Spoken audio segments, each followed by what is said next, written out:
She looks familiar. She's the girl on your computer. Yeah, he's got you on his computer. I'm his probation officer. Don't forget that, mate. Okay. Character. It's my uncle. He's a pathological liar, and he thought you were someone else.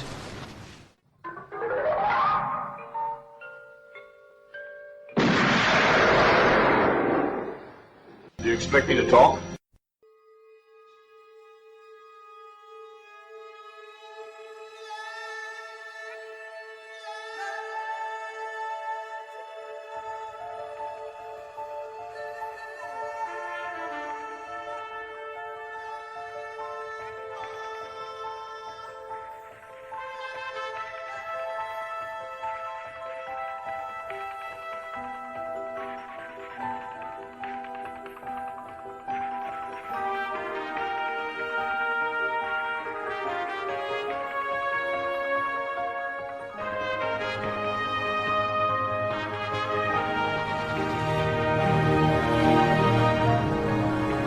Hello, and welcome to episode 188 of Do You Expect Us to Talk? I'm Becca, and as always, joined by my fellow web slingers, Chris and Dave. How are you both? Good evening, folks. Good evening, everyone, or afternoon, or morning, depending on what time you're listening to this amazing podcast that we deliver each week. Each week, except when we don't. Except when we miss a month or so. We're totally reliable, except when we're not. Yes. But hey, this is 2020, so anything can happen. Well, yeah, I am home rather a lot at the moment, to be fair. Aren't we all? Well, Chris isn't. Chris is working normally. No, you're okay, no. And you've got a job. You're Chris is going essential. out to- Well, you guys are essential. Me, not so much. Yeah, okay. Well, sort of. In my case, very much in Chris's case. It's fine. I'm still working from home. So what do we know? For the interests of posterity, we're about 4 months on from when lockdown first occurred. And we're sort of all back to like food outlets. Some food outlets are open and cinemas are starting to open and gyms are starting to open. Some sort of semi-normal, I don't know. I feel kind of good about going to the gym. It's like I felt like really sort of weak, and like I felt my arms just like, oh God, just let my arms go now. But since we started gym, I started feeling that gym ache where you're like, oh yes, you start feeling. We've not done it for a while. Well, I haven't started yet because I'm going to use the last month of the summer while I'm still working from home to walk. But obviously, it's not sustainable because in lockdown, I'm not looking for praise for this, but I've lost quite a bit of weight because I wanted to get out just to like protect my mental health. Really, that's the only reason I did it. I wasn't on any kind of mission. But like before long, I was walking like 6 miles a day and stuff like that, and weight started coming off. It's been a good side effect. I started cropping my hair, so I'm no longer like fighting the balding. I've just embraced my inner baldy and lost about 60 pounds. But I've got to. Looking good. But I'm going to go to the gym because in the long run, I won't have enough time, and we don't have the weather to walk like 2 and 3 hours a day. So I'm leaving it for a minute, but actually lockdowns had the opposite effect on me as most people because I panicked. I thought I'm going to be stuck in by myself. Now you've lost weight and got short hair where everybody else has kind of gone the opposite direction. I'm not going to be able to handle this, so I need to get out and just move around and get fresh air and stuff like that. And I'm quite near some countryside and things like that. So, there was a spell. I had a week off a couple of weeks ago. In the first 3 days of the week, I walked 34 miles. Wow. But that's not sustainable. You can't do it. As soon as the weather turns, you'll be like, I ain't doing that. Not doing it in this weather, no. So I am going to go. I've got the gym's like 1/4 mile away from me. It's just around the corner, really. But I'm not going yet. So yeah, you've gone back, have you, Chris? They only opened about 3 days ago, didn't they? Yeah.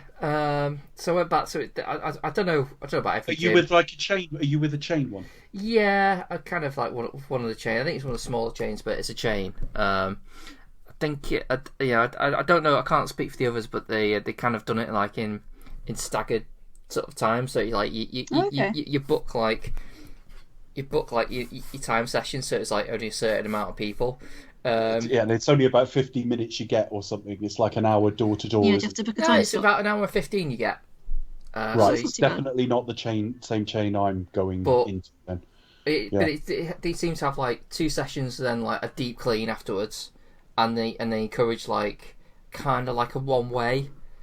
Just sort of like it's not a one way, but it's kind of like a priority one way. Do you know what I mean? It's one of those like they'll close for like they'll close for a significant portion of the middle of the day for like a deep clean. Yeah, and there's loads of like wipe down when you finish using the spray and things like that. The one I'm going to wants you to change at home, which suits me because I live around the corner. I can get out now. I've got no air to piss around with. I can get out of bed, clean my teeth, throw on gym gear, go around the corner, do it, come back and like shower. And in the long run, obviously, it'll all be open again, so it'll be fine. But yeah, that's So yeah, it's been an interesting time. We I don't think we've missed a week since lockdown started because we've all been like available. We haven't had anything else, or we can hardly say we're off to a party or something. No, not going out. So yeah, I just wanted to mark that. Actually, we're getting quite late into the series we're on, though. Becca, what are we covering tonight? Tonight it's all about the Amazing Spider-Man. I don't know how many times. Yes, a remake that came too soon. Yes. Yeah, it's literally within, not even 10 years, not even 10, 15 years inside, a reboot, but it's kind of like a remake that is also a reboot. And then in another few years' time, we'll get another reboot. Who's in it, Becca, before we go any further? We've got Andrew Garfield, Emma Stone. We keep forgetting to ask you this stuff. Yeah, we'll get there, definitely. So Andrew Garfield, Emma Stone, the late great Irfan Khan, much missed, Rhys Ifans, Dennis Leary, Sally Field, Martin Sheen, and Stan Lee, and many more. Fun fact: this is probably my favourite Stan Lee cameo of the Spider-Man origin movies, of all the ones that he's in. Yeah, I actually agree. I think it's probably even the actual Marvel movies included. This is probably the best one. I think. Oh, just the way it's done it's really, the comic timing is fantastic. This is probably one of the few. I was going to see this at the cinema. I remember this is probably one of the few moments where the audience, as a whole, literally laughed out loud. Age of Ultron. And it was hilarious. Age of Ultron was good, and was it the? That was a good one. Yeah. Was it the Deadpool sequel where he's in like a strip club and stuff? Yeah, that's quite hilarious. I think that's probably there's like my top 3, but this is probably number 1. When you watch this one, it's short. I know they're normally short, but this is very short and sharp. No, and but sweet. it just tells me what an impact it had, because I was waiting for this legendary thing, and it was like 4 or 5 seconds. Yeah, that's it. It's like literally 4 or 5 seconds on screen. Yeah, we'll get to it. I like how the director's name is Mark Webb, so aptly named. Yeah, there was a lot of stuff said that at the time, wasn't it? Because he did. Roll your eyes. Oh. He did. What's it called? That like 500 Days of Summer. Yep. Yeah, which I've never actually music videos seen. As well. I still haven't seen that. No, I have seen that film. I'm getting confused with 50-50. I have seen 500 Days of Summer and didn't like it. That's a very strange film. I didn't like it. I just thought. Is it because the main character's a bit of a whingy git? Yeah, a bit of a knob. Is it one of those? Is it one of the cases where? I don't remember it that well, but when it finished, I just remember thinking that was really self-indulgent. But if you ask me why, I'm not sure I remember. I just remember thinking, Christ, that was self-indulgent. That film was really up itself. But he also directed. Oh no, what else? No, I was getting mixed up with something else there. Yeah, no, that's just that's television he's done. Sorry, he hasn't done that. Yeah, he's done quite a lot of things. Done like a lot of music videos. A lot of TV. Few big well-known films definitely. But I think this is very much in his music video style. It's kind of very I was gonna say choppy, but I don't mean that in a bad way. It just means that the edits have come thick and fast as you would expect in a music video. So this is probably like the music video Spider-Man that I would dub it. Okay. It's got that very kind of choppy style to it. But I was really interested to see the writing team on it, because you got Alvin Sargent, who's passed away now, but he wrote on the Raimi trilogy. He's back again. Before that, there's a mixed bag of different things, including Ordinary People, which did very well, of course. It's one of those like poster boys for like the wrong film winning the Oscar, but the fact is it's still an Oscar winning film, Ordinary People. Paper Moon and some other things. But then you go to Steve Kloves and James Vanderbilt, and like, if I take James Vanderbilt first, what a mixed bag stuff he wrote on like Basic, which was a very Basic film. Yeah. Yeah, basic. It only made sort of any waves because it reunited Travolta and Samuel L. Jackson. But then he wrote Zodiac, and it's like, I think that's a great film, and I think it's a great script. But then he wrote White House Down, and The Rundown as well. That rock film from a while ago as well. He did that. Which one? The Rundown. Oh, Welcome to the Jungle. It's called over here. Welcome to the Jungle. Yeah. It's listed as the Rundown there, but I do remember that got renamed. Yeah. And he's done Independence Day 2 and The Meg. So he's all over the place. You just don't know if his name is like going to be a sign of quality or not. And then Steve Kloves, well, he first made his name writing and directing The Fabulous Baker Boys, which is the Bridges brothers with Michelle Pfeiffer, and I really, really like that film. I haven't seen it in years though, but he wrote on Wonder Boys, which we referred to in the first Spider-Man episode, because that was the first thing I ever saw Tobey Maguire in, and it's a really good film. And he's adapted, all of the Harry Potter films, basically. He wrote all of those. He's just been a sort of producer on the ones that have followed, but so quite a decent writing team, but with just enough duds in there to keep you on your toes. And then you've got a James Horner score. We sadly lost James Horner. Now, for those of you listening who can't remember, Horner wrote on everything. He pretty much did everything, didn't he? We talked about him on Star Trek 2 and 3 because he wrote the scores for them when he was really quite young. He worked with James Cameron a lot, so he did the score to Aliens. He did the score to Titanic. He's done so many iconic scores. He did Avatar, which when you when you hear music from Avatar, it's more memorable than you think it was, if you know. Yeah, it's one of those ones you instantly transports you back, doesn't it? And it's one of those ones where it's like Titanic, it sticks in your mind. So I'm looking at it and I'm thinking we've got a bit of an indie darling with sort of Mark Webb, and you've got three writers whose record is laced with quite a bit of quality, and you've got a now legendary composer who's passed away, and you've got, in my opinion, and we'll talk about the cast as we go through, but we've got a stronger cast, I would say, than in the original iteration of this. And and even the cinematographer, when you go and look at what he's done, there's very few great films in there, but there's a lot of great looking films in there from John Schwartzman, if you go and look at his record, although there's some infamous things in there like Moonwalker. but it looks good. For all its flaws, Pearl Harbor was a good looking film. Seabiscuit was a very good sepia looking film. Looks beautiful. So I guess what I would say is I'm a bit confused by the end result without gifting away what I think about it already. But the first thing I heard was they announced Spider-Man 4, and it was going to come out in 2011. And I can't remember how long after Spider-Man 3 they announced that. My feeling is it might have been 2008, because it was like, that's still quite a long way away. I'm sure I remember that. It was going to be Tobey Maguire again. It was going to be the crew we know, but he was going to face off, we think, against Vulture. I'm not sure if that was announced or rumour. And then we got a certain bit of time on. I think it might have been 2009. And Raimi departed the project. And he didn't say a lot about it at the time. He did later on, but we'll come into that in all this preamble in a minute. But then Sony put out this sort of press release announcing a reboot, The Amazing Spider-Man. I don't think we had any casting details. I'm not sure we had a director, but the gist of the press release said Spider-Man is going back to school. And I just and the rumors were they wanted to make, and this is ludicrous when you think back on it, they wanted to make a Spider-Man film for about $80 million. What? Which is just shocker. Well, they didn't. They made this for about 200, but it's still like about 100 down from the last one.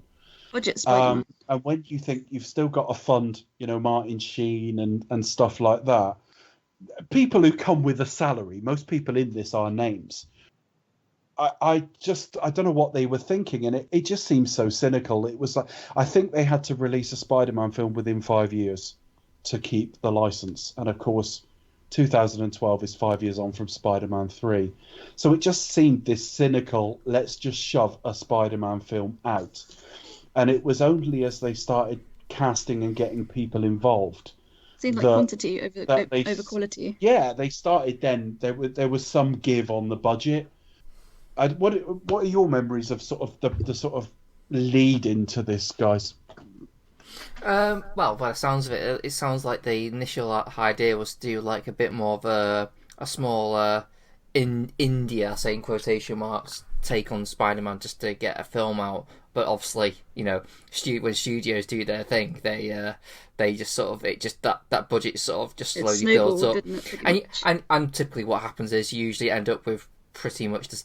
You know, the exactly thing that the artists tended not to do. It's just like, well, it's just it's just a big blockbuster with lots of like ideas and thoughts, but you know, not really developed enough to come to anything. But at the time, it was a bit weird because I remember sort of. Because I'm a bit fuzzy on the dates, but I remember like still talking about you know, Raimi and Tobey Maguire coming back, and I suppose in relative terms it wasn't that long ago since Spider-Man 3, but my recollection at the time, it felt like that was ages ago. Like I just felt like it's done now. You know, and I think maybe that's probably because the comic book movie landscape changed. You know, you had The Dark Knight, you know, you had Iron Man now, and you know, you had like, I think the Marvel films were just sort of kicking up. Incidentally, this came out the same year as the first Avengers film, so yeah, it's a month or two afterwards. Yeah, so there was 2 months after it would have launched in this country. Yeah, so yeah, the idea that Marvel, like, you know, you knew what Marvel were doing, and it just seemed a bit like, you know, a Raimi Maguire film just felt a bit pastiche by that point, and a bit like, well. You kind of out of your time now. It felt like too long. It's like there's no point. There's no appetite for it. So that idea just felt. Andy was starting to knock on a bit, because I mean the character was still sort of hanging around in college, and the actor was pushing 40 and stuff like that. Yeah. It's just there comes a point, doesn't move there? On. And I'm always wary of the sort of, I suppose, apology would be the wrong word for it in the context I'm about to say, but it's a bit like, I mean, they can work where you do a film to sort of make up for a previous one. I mean, For Your Eyes Only springs to mind, that everyone went, that was a bit far, wasn't it, with Moonraker. Roger too far. And even Roger sort of reined it in a bit, and they made a very good film, in my opinion. You could argue the same for Casino Royale, but that is a reboot. That's moving on. That's more like this. I was a bit wary that if Raimi couldn't nail the third film, what made us think he'd nail the fourth?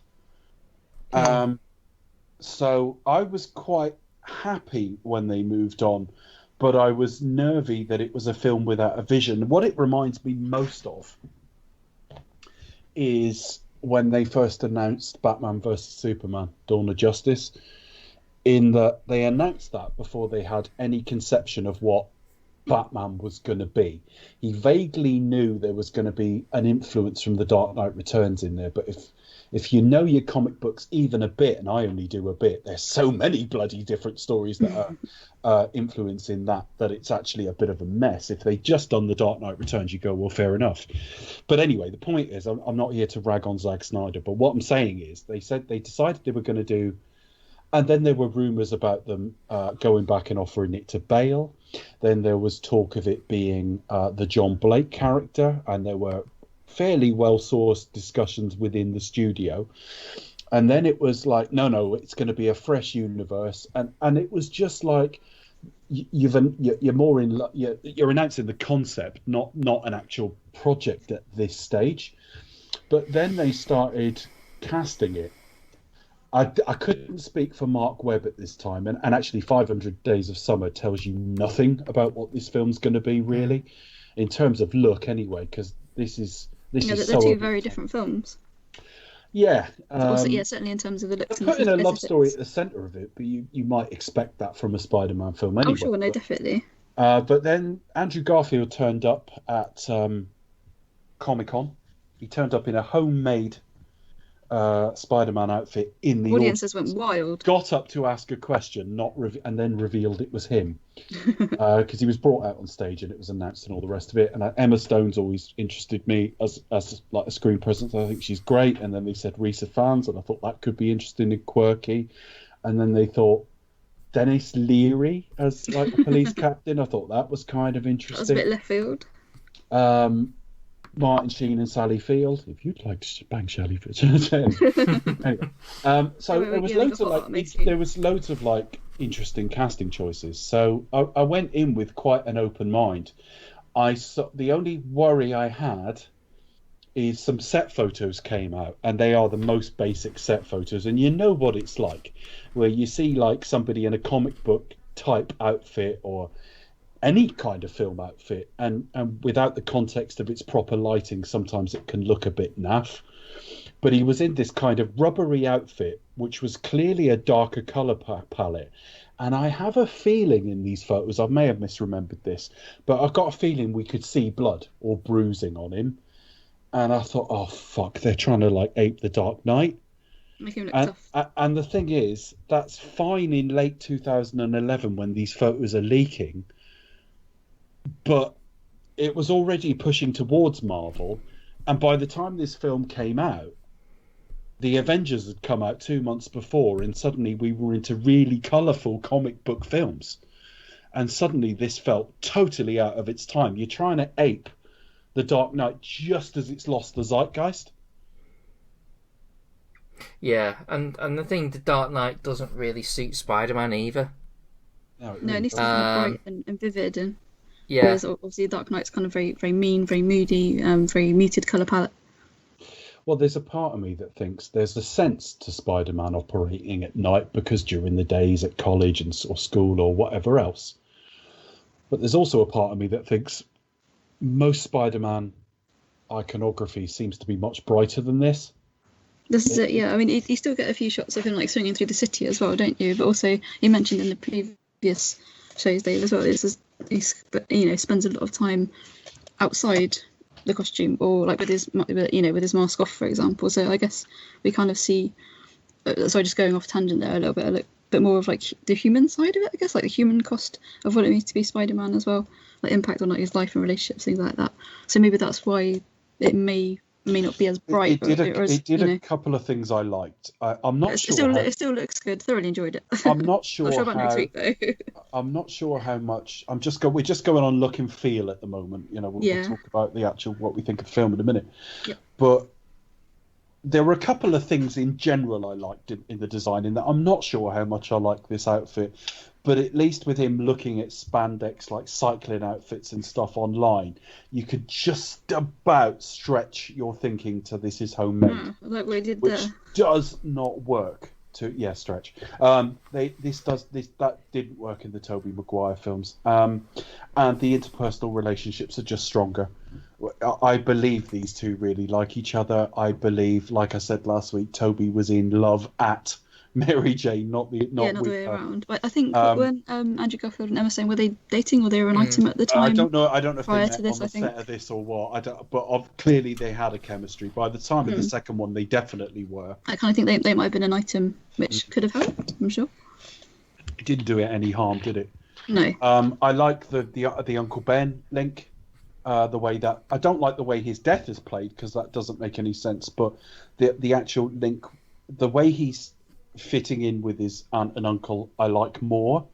It's less drawn from the comic books in a lot of ways. It's just a bit more real world. So you said that like a line like when he comes home from school after having a fight and Uncle Ben gives the line sort of like I know a right hook when I see one. I thought that's a lot more like because that's more like fatherly kind of.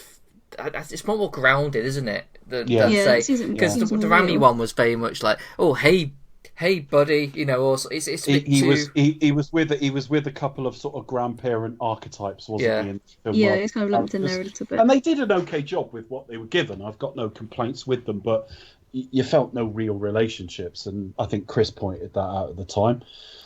This So one seems definitely, the relationship seemed a lot stronger this time around. I want to keep most of what I'm going to say about the film to the film itself. So just as some opening thoughts from me, there's just a couple of basic things I want to outline. Interpersonal relationships much stronger, casting stronger. Parker way too cool as a character, and him trying to do his extreme moves on a skateboard and stuff. I didn't like any of that. Emma Stone, great, massive upgrade from Kirsten Dunst, who I don't dislike, by the way, but she is an upgrade. The whole propensity to world building, which they've picked up from Marvel, I suppose it only doesn't work because they stopped after 2 films, and the second film looks and feels so different from this one that they don't feel of a piece anyway. But this whole father stuff and that, they could have done with dropping that. We didn't need it. And then the experimentation aspect, which leads you to wonder, is it only Parker that could have been affected rather than an everyman? There's problems with this. I think my overall perspective on it, though, is I think the end result's just a little bit bland. I don't love the Raimi ones, but they leapt out of the screen at you, whereas this is the worst of all worlds. It's kind of a low-key film on a high-key budget at the end of the day, and it's just nothing special. But the quality of the cast keeps me a bit more engaged than maybe I could have been. And I don't think I'm going to give it a massive kicking tonight, but I do have some issues as we go through it. We'll save that for next week. Well, certainly I will, anyway. Yeah. Becca, what were your thoughts? I went to see it upon release, got caught up in all the superhero hype. Bit of a fan of Andrew Garfield, I'm not going to lie. He's nice to look at. He's a handsome man. He's a very handsome man, but he also has talent. I've yet to see a bad film from him, really. I mean, 2 other really good films I'd like to point out. Is it Lions for Lambs, a political film. Which I think is really boring, actually. It's quite dull. I think it's based on based on a novel. But yeah, but it's fair. You did stand out. I remember watching that. It's really, it's really well done, and all the characters are really convincing. Yeah. Tom Cruise is actually good in that film as well. It's completely gone out of my head. Oh my god. Social Network, possibly. Yeah, Social Network, definitely. And there's another one where they're all clones and they have to provide their organs. Oh my god, what's it called? It's so good. Yes, I remember. Yeah. I can't remember that film. It's like Be Here Now or something like that. It's like one of the. This is really embarrassing. I've got to look it up. Okay, but there's also obviously Hacksaw Ridge. Yeah, Hacksaw Ridge, definitely. Anything about it. Brilliant performance. Hacksaw Ridge, definitely. Kind of. Where is it? Under Silver Lake. That was. Oh my god, I loved it so much. 99 Homes as well. We're fond of a double standard here at Duke Spectre. Yes, Never Let Me Go. That was what it was called. We're not covering J.K. Rowling, but we are covering Mel Gibson in a few weeks' time. We'll just look the other way. I mean, it's one of those things. You can't look the other way. You can't watch a film looking the other way. No. It's just, I don't know. It's one of those films. It's a really important piece of cinema, but you just have to slightly ignore the fact that it's Mel Gibson and just look at like the characters and the story that it's trying to tell, just rather than. It's difficult to say because I don't agree. But then we'll be doing Lethal Weapon soon. It's but Never Let Me Go is the film you're thinking of. That was the one. Yeah, sorry about that. It was so great. I couldn't remember the title. He's good. I was really happy with the casting. I mean, but without continuing to dig on the last guy, half of it was you've replaced him. That's a start. But there was something about this guy that was sort of long, lean and gangly. And I always think the more sort of unusual proportions you can get into the character, the sort of better. The design of the suit, they tried to make him look as if like his limbs were longer and just generally more lithe than other adjectives beginning with L. Make him look more athletic, and also like with his movements as well. He obviously did the whole thing where he like studied spiders and how they move and the rest of it, and tried to be a bit method and incorporate that into his own movements, like when he's battling various enemies. But I think he's still quite muscular and quite strong, and looks like he'd probably have you in a fight sort of thing. He's still got that physicality. He'll have you. He still looks like he's got, because a character like Spider-Man, for example, he doesn't have to be like, he's not the Hulk or he's not Thor. He's obviously muscular, but he's kind of lean and quite agile with it as well.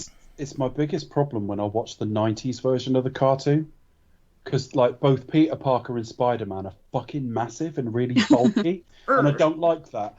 Long and Live Because like, works because better. he's basically just like a hunk, but with glasses.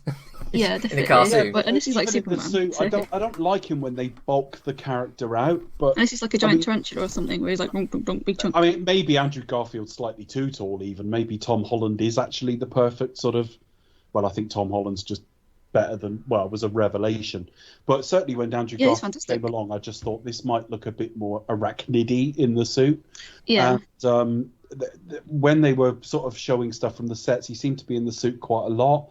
So they were trying to do stuff a bit more practically. And again, not to the same standards as Tom Holland, who's actually like a gymnast, but Andrew Garfield was actually quite athletic as well. Yeah, he's got more sort of and able to physicality do to some him. of it. Yeah. I was really disappointed with the villains in this, but we can come to that, Chris. The villain just seems to be, well, that's the problem. When you start with the lizard, it's kind of like what we've seen before, what Raimi did all the time, which was like the sympathetic villain, or the Jekyll and Hyde type of thing, like the good man, but with an inner demon that comes out. Do you know what I mean? It's We've seen it before, haven't we? Well, I mean, the thing is, with the lizard, that's who he is. But we've seen it with Doc Ock, and Doc Ock's not like that in the comics, I believe. We've done that. We had it with Green Goblin as well. It's these Sandman. Personal motivations will date. Yeah, sort of somebody who's gone from kind of wanted to help humanity that's kind of been twisted and yeah. I mean, it's fine, and I suppose in a way you could sort of say, have the lizard, we've not seen him before, plus also it kind of gels with a mutation that goes along with Peter's. Yeah, you can kind of see them kind of running get bit by side spider, and then obviously they split. So it's not a bad choice, but the end effects aren't that good, and yeah. No, I remember going to see like trailers for it in the cinema, and it was a little bit like the Wolverine movies, like when that sort of not the most recent one started coming out. X-Men Origins you're on about. Yeah, that's the one. Yeah, sorry, the effects, and sort of going to see the trailer for it, and it was like, it looks exciting, but the effects are a little bit like, and then only to find out that was actually the finished product. And yeah, I remember obviously I very much enjoyed like the look of this film, and from the trailers it seemed quite appealing. But yeah, something like, for example, the chase like through the tunnels, sewers at the end, and the big sort of fight in the hallway. I was sort of thinking, even though it's 2012, so fairly recent, and obviously there's a lot of money thrown at the effects, as much as director Mark Webb wanted to kind of try and do as many like in-camera effects and stunts as possible. It's still a little bit ropey, perhaps. Doesn't quite go up there, but anyway, that's by the by. But I agree with you, Chris.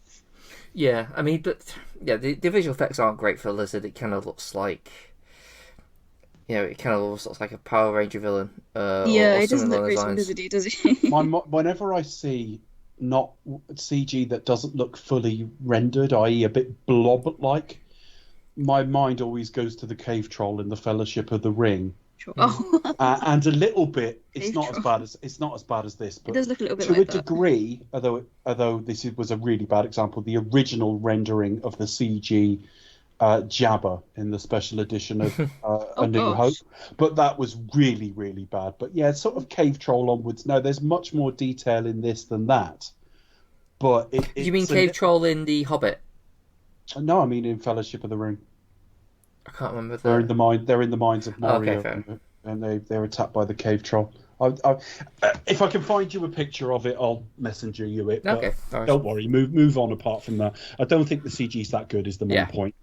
But apart from that, I remember the kind of like feeling of, is it too soon?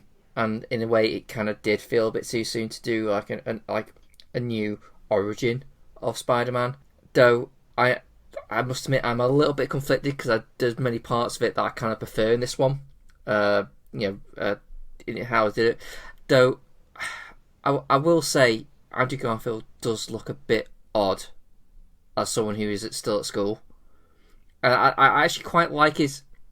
I quite actually quite like his take. I like the idea of, rather than being like, oh, the nerdy gets bullied all the time like it was last time, is kind of like the invisible guy. You know, it's almost a little bit like the Mark McFly. Like, he's not the coolest kid at school, but he actually is, because he's his own individual. But because he's his own individual, doesn't fit in anywhere. So he's just kind of like, well, he doesn't belong anywhere. The only problem it gave me was, I think he was either 28 or very close to 28 when this film came out, and he looks it. It's too old. I think of similar age to Andrew Garfield. I remember like thinking, get away with it. You don't look like you shouldn't be casting like that if you're at school. Tom Holland gets away with it. Put him next to Tom Holland. He can definitely get away with it. But I'll say, like, Andrew Garfield, he's, I think he's like your age, Chris. I think he's only a year younger than me. I kind of think, and I think Emma Stone as well. I mean, she's 4 years younger, I think. She's 88. So I think Emma Stone was early. I kind of think they can get away with it. I think. Yeah. Well, Emma Stone looks great for 88. Jesus. Yeah, beautiful. Yeah. She literally never ages. She's just going to be timeless forever. When this baby hits 88, you're going to see some serious shit. I know she's born 88, not is 88, obviously. I've got a fun fact about her coming up soon. It kind of makes me wish they kind of just took a risk and just went, you know what? He's not at high school. He's at college, and that's where he gets his powers. You know what I mean? And just do it there, rather than do the high school thing. The one thing that I was a bit more conflicted on, yes, I do take the age thing, but when they were going to re-show the origin, there was an awful lot of think pieces saying we don't need to see that again. You get very similar about the murder of Bruce Wayne's parents, but there was a part of me that thought, well, it's 10 years on from the original. Childhood is relatively short. You could argue the next generation deserve their own version of it. If we're going to get a Batman film next year that's 16 years on from from Batman Begins. I'm not saying I want to see the Crime Alley murder again, because obviously we saw it in the Affleck films as well. But I tend to be a bit forgiving of that, because as adults, a decade ain't that long. But we are talking about kids who weren't even frigging born when the last one came out. The thing with Batman is, though, it's hard. I think it's hard not to go back to it, because it's such a crucial thing that triggers his whole reason for being for doing what he does. Yeah. And it's hard to, kind of obviously with film is a visual thing, so you're gonna have to have some show it at some point, or unless you just don't. Even Adam West mentioned it in the first episode. Yeah. You have to. Yeah, I understand it to a degree. A show, I don't know, but I didn't really have a problem I didn't have a problem in principle they were going to redo the origin, but it ended up feeling a little bit perfunctory, all on the promise of some big mystery that was going to open up over a number of films they weren't guaranteed to get. I think that's the problem. I think they had too many ideas. There was too much sold on. It's because I remember back in time it was like, Peter go see Peter Parker or Spider-Man as you've never seen him before, and they just sort of first film came out and it's pretty much what we already saw before, but teased something different. I was like, well, yeah. I remember the second film. Maybe we'll talk more about this next week, or perhaps I don't know down the line, but. The second one comes out 2 years after this and sets up like a universe, and then it was terribly poorly received, so they suddenly announced the third one was going to be 4 years afterwards, and in the interim Drew Goddard was going to work on a Sinister Six film, and I'm just thinking, you haven't got a fucking clue what you're doing as a studio. I'm not saying I could do any better, but you thoroughly deserve. But you're not a movie producer, so you just but you just don't. You're just spinning your wheels in all these desperate different directions, and I think it's tempting to look at something like Into the Spider-Verse and go, well, they know what they're doing now, and I'm just thinking, well, if you throw enough at the fucking wall, something will stick. But yeah, so we start off with this kind of mystery with this one, and it ends up wasting things, and. There is a lot of problems with this from scene to scene, but the two leads get us a very long way. They buy quite a lot of goodwill with me. There is part. I mean, because one of the good things I took away of it, because here's kind of where I am with the film. I really do like it. I think I probably prefer the Garfield films, second film included, for all its flaws and for all this film's flaws as well. I had a more enjoyable first viewing of it because I didn't have two leads that were irritating the fuck out of me. But I much. But it's not a good film. I much enjoyed like these films in general, though I do acknowledge there are flaws, and I will highlight them as well.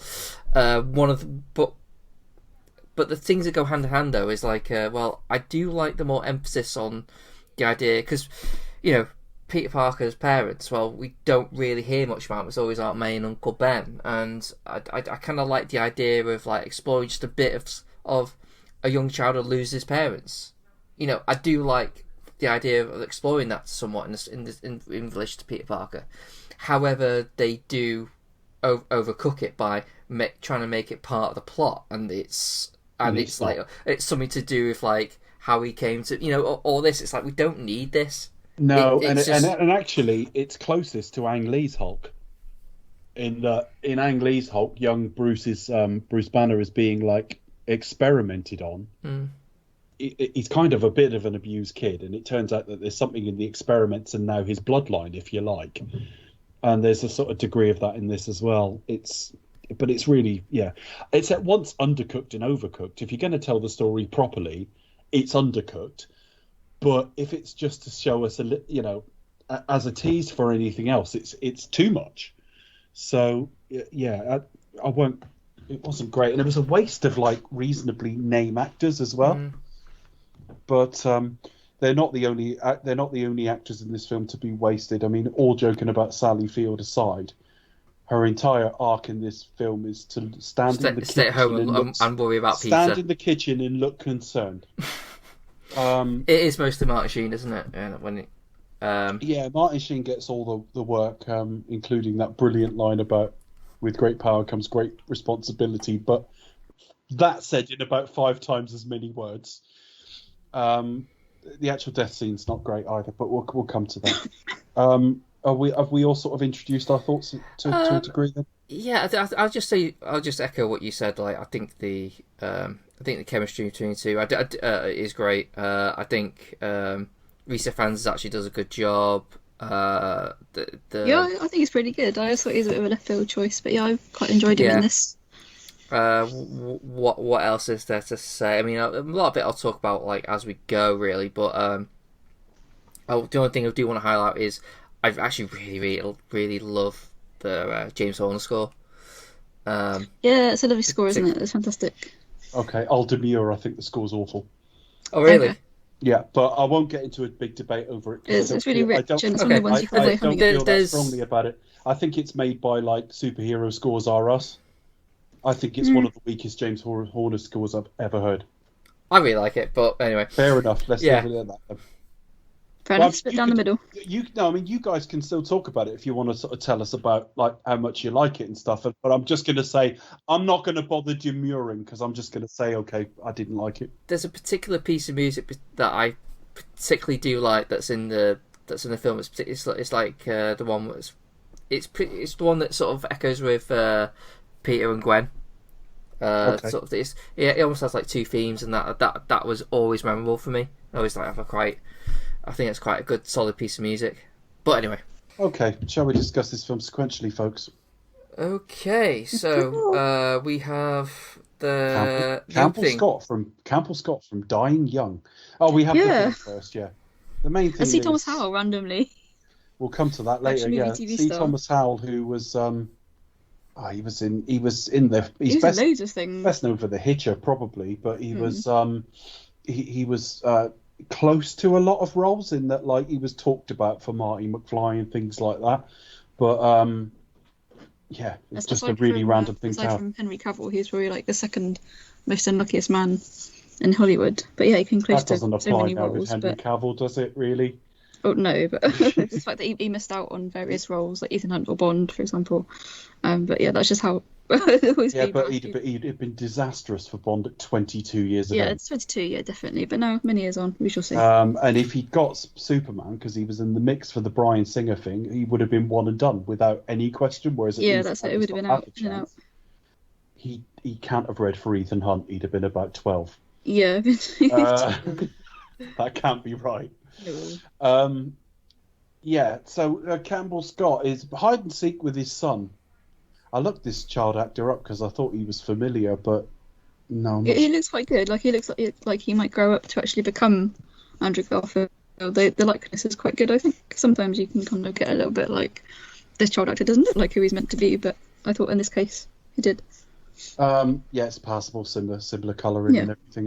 It's all right, but yeah, hide and seek. And what's happened? There's been a break-in. Yeah, well, it looks like there's been a break-in. There's a window open, and so they're like, shit. Let's give our son to a couple of pensioners and leg it.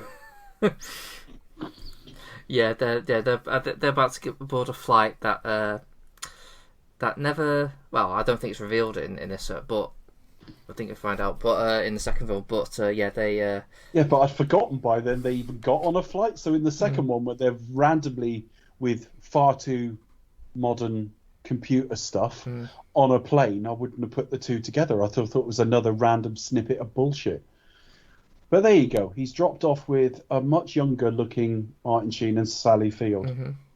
They won't have used software. They'd have used makeups and lenses and stuff, but they do actually look about a decade younger. And then they disappear. And then, he's at Midtown Science High School, which is. He's rocking around with a skateboard. It's just like, he's basically like he's a bit more of a loner rather than the geek. Well, he is intelligent. He does know his like. I'm looking at a plot synopsis which calls him an alienated social outcast, and I'm not sure the film is quite that. No, I don't know. I kind of feel like because like with loner and Curt Connors, for example, his whole thing is about kind of like being an outsider or being alone, and you kind of they're trying to create this kind of relationship between him and Peter that they're obviously both different. They're both loners. I think it's. I would say very tenuous. Very tenuous. I think it's an early sign the film's actually got no vision. In that it doesn't really know what I don't know what it wants to present, because it sort of wants to present him as someone who might be bullied, because we've got to show him having a bully and being a bit of an outcast and able to go to Curt Connors, but at the same time they're definitely going for like hunkier, handsomer and cooler than the previous iterations. Yeah, but let's face it, the one was a bit of a wet blanket though, wasn't it? To be fair, you can't go much less cool, but but they have gone for like, you know, good looking, good on a skateboard, kind of cool, a little bit aspirational. So he's not an outcast. You might just sell loner, but the film tries to have its cake and eat it. Yeah, I mean, I will say he probably is done a bit too much, but I think after watching the last few films, it was just nice to have a Peter Parker. It wasn't a complete wet blanket, because he counters Flash Thompson, and Flash Thompson is like bullying some other younger kid, and he's trying to do the right thing by sticking up for him. Just put him down. Yeah, that's it. And before he knows what's happened, he's been like knocked down. Yeah, and then Gwen basically sort of steps in and sort of calms him down. The Flash Thompson, that is. Yeah. It's almost like she gives him a hand job or something. It's analogous to that thing in Nature. I'll just shag him to calm him down. But she's obviously some kind of tutor to him as well. Yeah, it was something along those lines. And there's a bit of scene where like she's like sat across Peter, and not sat across Peter. Yeah. Across from Peter. Yeah. Very different. That's the sexy version. Hey, Peter. That's the 18 X-rated version. Did I just feel webbing? No, mind. Yeah. So she says that was brave, really stupid, but brave. Mm. Then he goes home, and he's now bruised. Yeah, and he's helping, like, you know, they're like trying to like fix the basement of like some sort of. There's been a leak. Yeah. Or like it just feels a lot more grounded this time around, because as I said, it feels like he's walked into a living house. Yeah. And, rather than onto a comic book panel. I can't explain it any better than that. This Uncle Ben kind of is a bit more like with it. He's looks more someone who's been around the block a bit. So like, you know, as I said before, I know a right hand when I see one. Yeah, the other Aunt May and Uncle Ben could have been like frozen in the 50s and defrosted just to look after that Peter Parker. There's no sense of relatability to our times. They wouldn't like. This is just an older couple that could quite comfortably exist now. Mm. Yeah, there's a leak, and what do they find? Like a briefcase. Yes. That's got pictures of his father. It was his dad's, and it shows his father with Dr. Curt Connors at a company named Oscorp. Obviously, the rest of us all know that relates to Norman and Harry Osborn, but that's not going to go any further in this film. No, it's interesting how this is the starting point, isn't it? So it has a dumb retcon next week though, because they're like it is, mates, and it doesn't even get a mention here. No, it's do you remember your mate you used to always hang around with? Yeah. Well, Oscorp. Oh, that's Harry. Harry, my best mate in the world, who wasn't at school today. Was very odd. Whatever. As if they forgot. It's really weird. Anything else from this point? Her on his computers later, isn't it?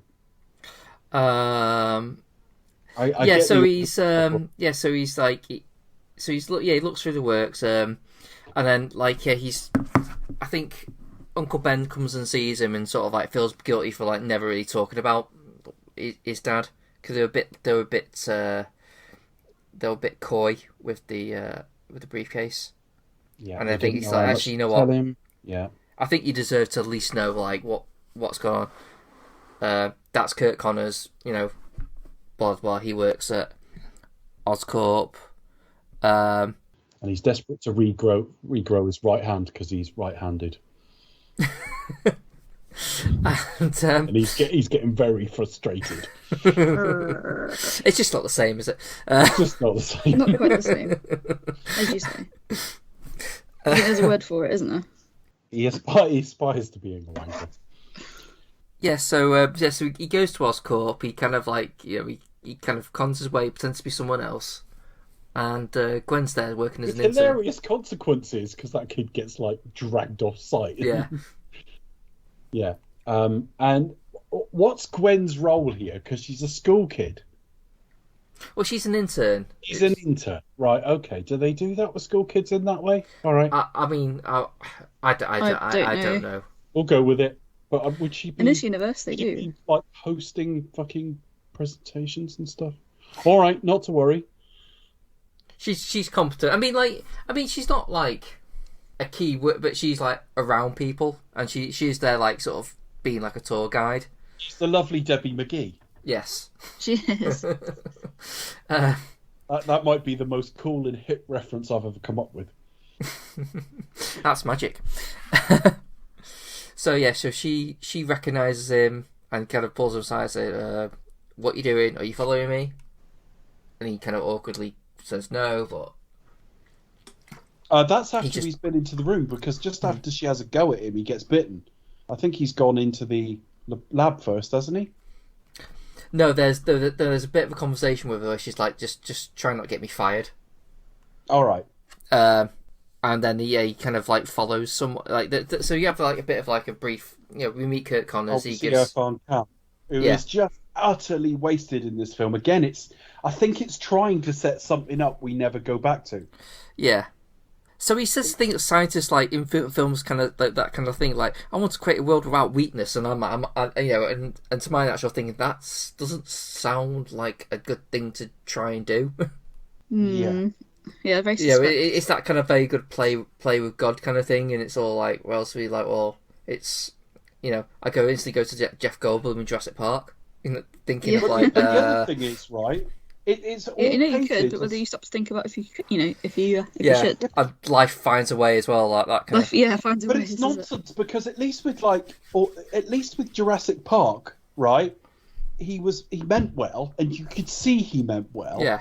But like with this film, the whole all right, they're a company, so they want to make money, but the whole point is it's meant to be creating a world without weakness is a purpose.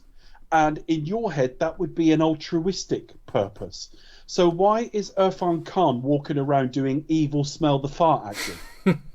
Yeah, because I just feel a little bit like, what is he? You know, they do mention it here. They do mention the fact that Norman Osborn's dying, and that's why they're pushing for this to kind of basically cure we whatever find it is out he in has. the next film he's been dying for about 40 fucking years. What? Suddenly hurrying a week before is not a great idea, is it? Well, but then next week is an Orsi and Kurtzman script, to be fair. Yeah, he's on the deathbed in the first scene anyway, so... Yeah, he follows Irfan Khan into that room, doesn't he? And basically, it's some really weird neon lit... it's kind of like a spider nightclub. Yes. And suddenly... Does make you wonder, like, how, like... It's like a life-size centrifuge come spider nightclub. You think that... like somewhere like that would have like more secure for people just to wander in. Well, even if you've tailgated in, wouldn't they be in some kind of containers in the room? You wouldn't just walk in on the basis that they could just drop straight on you. Well, I think the whole idea is the room's meant to be like a whole container in itself, isn't it? All right. But whatever. But yeah, he gets covered in spiders and one's still on him without him knowing. Yeah. When he leaves. Yeah. And she's like, "You've got to get out of here." And so, just as she disappears, he gets bitten. Mm-hmm. He's like, "Ooh, ouch." Ooh. Ow.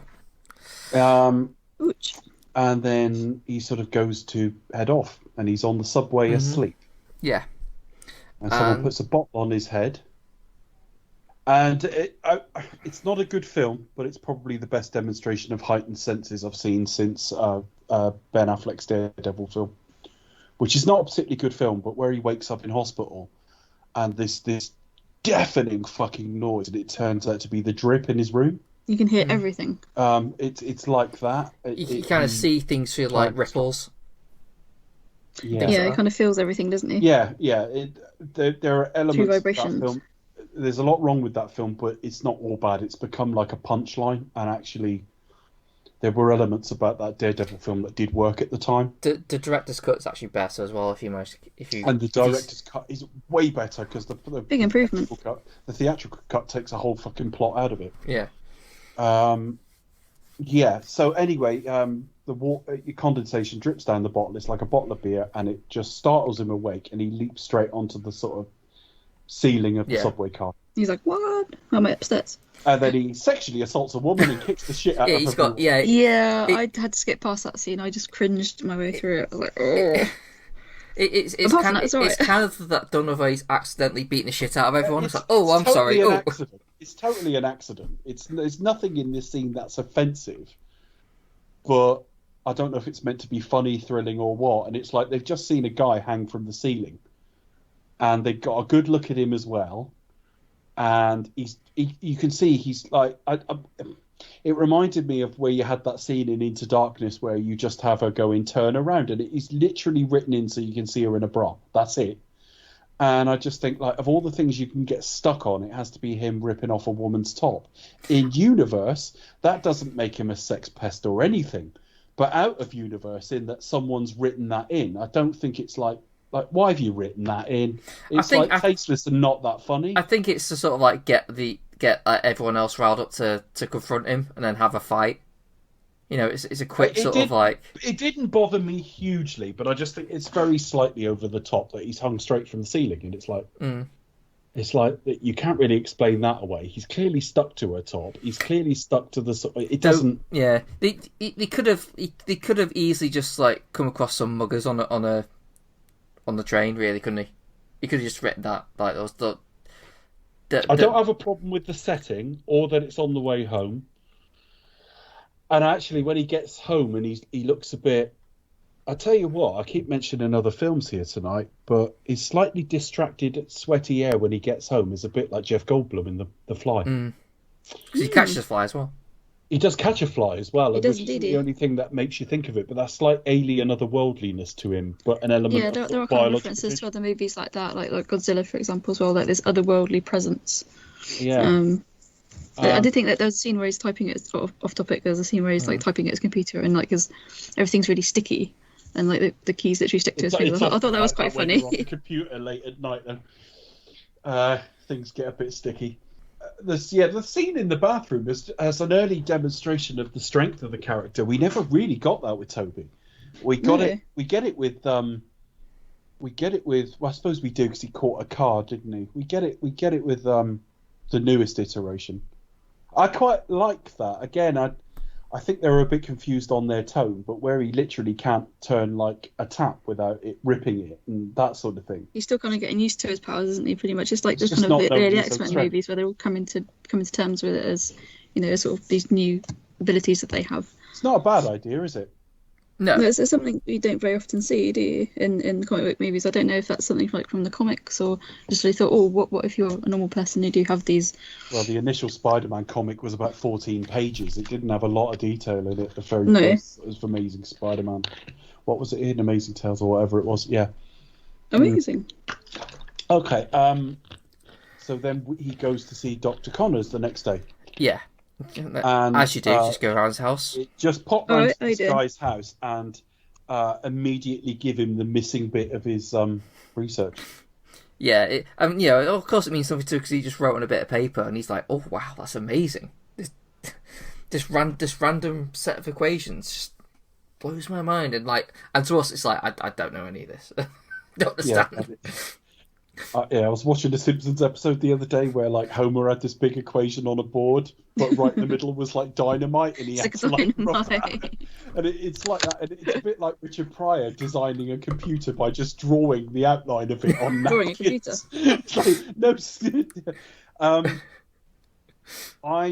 Let's try to be positive here. The thing I would say, Rhys Ifans plays slightly shifty without playing evil. He's not very comfortable here, is he? Talking to Peter about all of this. No, it is very shifty. And he wants to grow his arm back, really. So it's all about regeneration, the research they're doing. Although they do a really weird range of different things because they also do, like, webbing. But there you go. This seems very strange, doesn't it? Oh, well. Anyway. So next we have Peter and Flash. And this version of Flash is a lot more of an aggressive dickhead. Really, he's a lot more direct. Yeah. I quite like this version for what we see of him, which isn't a lot. Obviously, Flash Thompson's completely reimagined in Marvel, the Marvel Cinematic Universe. Yeah, it's just him showing off his new skills, basically. Yeah. Because things can stick, so he just basically grabs a basketball and he's like, "Take it from me," and he can't, and then eventually he does a big slam dunk, breaking the backboard. And Uncle Ben is forced to come in to sort of deal with it with the school principal. And all he says is, "You're going to pick up Aunt May because I've obviously had to switch shifts." So I don't think we ever know what his job is, but it's shift work. I was trying to think, what does he do? But it's quite funny in the next one because she becomes a nurse, but that plot goes nowhere. It's like, well, I kind of feel like you've got somebody like Sally Field. She's really underserved in this film. Like, as you say, her role is to literally sit in the kitchen and look worried and cry and be upset. She's she does play like really sort of emotional roles. She does stand. Well, no, but she stands. Well done, Sally. Not literally get in the kitchen, but it's just like that is her role in this film, and it's just like you've got Sally Field. She's got a whole range. She can do serious, she can do drama, she can do comedy. I was just waiting for Rob Williams to turn up in drag. Yeah, like as we do the Scottish accent. Likewise, really. The 3 kids in tow. And a cameo from Pierce Brosnan, Drive-By Shooting. While getting hit on by Pierce Brosnan. It's out for a reunion, but it's just like, you've got Sally Field, come on, do more with her, Just have Pierce Brosnan walk in, see her worrying, narrow his eyes, purse his lips. She turns around, doesn't like the impertinence, so she slaps him, and then a total pain face and out. Done. That's a perfect scene. We've seen his full range then. Then what? So Irfan Khan is telling he says Dr. Connors, we've got to go to human trials because Osborn is dying. So Oh yeah, well, so Uncle Ben kind of embarrassed him by saying to Gwen, Oh, wait, look, yeah, he's got you on your computer. Yeah. So he asks her out. She says yes, and he's awkwardly, which is sweet. Yeah, and he goes skateboarding while listening to Coldplay. Yeah. So he seems swinging on chains. One of the cool things you can do at the same time. Yeah, he's like swinging on chains, and which kind of like hints or maybe inspire like doing webbing later on. It strikes me like skateboarding while like listening to Coldplay is a bit like rapping on songs of praise. Simultaneously something cool and something really uncool at the same time. I do like that Coldplay song, to be fair, but yeah. Yeah. All right. So he forgets completely because he's too busy doing his extreme moves and going, woo! Yeah. And then he turns home late and Uncle Ben's pissed. Pissed off. We're British. Yeah, yes, sorry. Yes, he's not drunk. Yes. So he sat outside saying, you forgot, didn't you? You forgot to, If only he had a pithy line about responsibilities. If only. Yeah.